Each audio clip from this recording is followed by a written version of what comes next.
Since Xi Jinping took power a little over a decade ago, China's nuclear arsenal has increased by more than 100%. By 2035, the department anticipates that China's nuclear arsenal will have increased by 500%.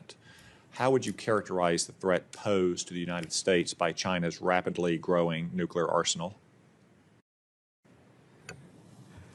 You know, as my predecessor said, and I love using this terminology because it is, the breakout that we saw and the advancements and how quickly the advancements that we're seeing on China to rapidly create a viable triad is breathtaking. Unprecedented, the pace at which they're expanding? It is. Okay.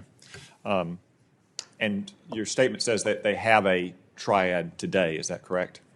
That is correct, Senator. It may not be the most cutting-edge versions of it. The bombers may require standoff weapons, but they're working on stealth bombers, is that correct? That is correct. Do you think that a nation that multiplies its nuclear arsenal as rapidly as China does, especially one governed by communists, is doing so with peaceful intent? I think the minimum deterrent strategy that we used to hear that China links themselves with as far as their strategic policy, I find hard to believe that can still be a policy with the way that they're building out their arsenal. For years, China had pursued so-called minimum deterrence, but they also are well known for a policy called hide and bide.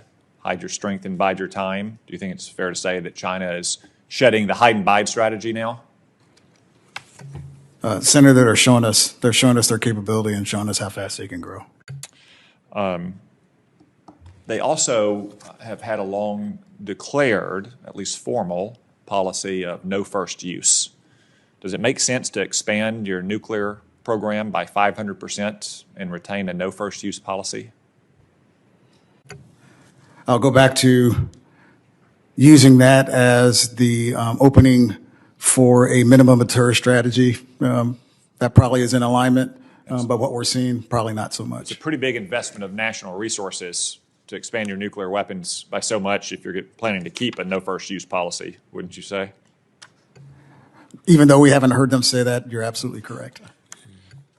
And it'll shock everyone to hear that Chinese communists have a history of lying, not just about their nuclear weapons. The Tibetans would probably have something to say about that.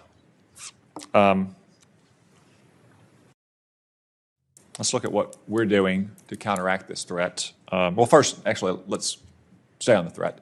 How does China's nuclear arsenal compare to ours today?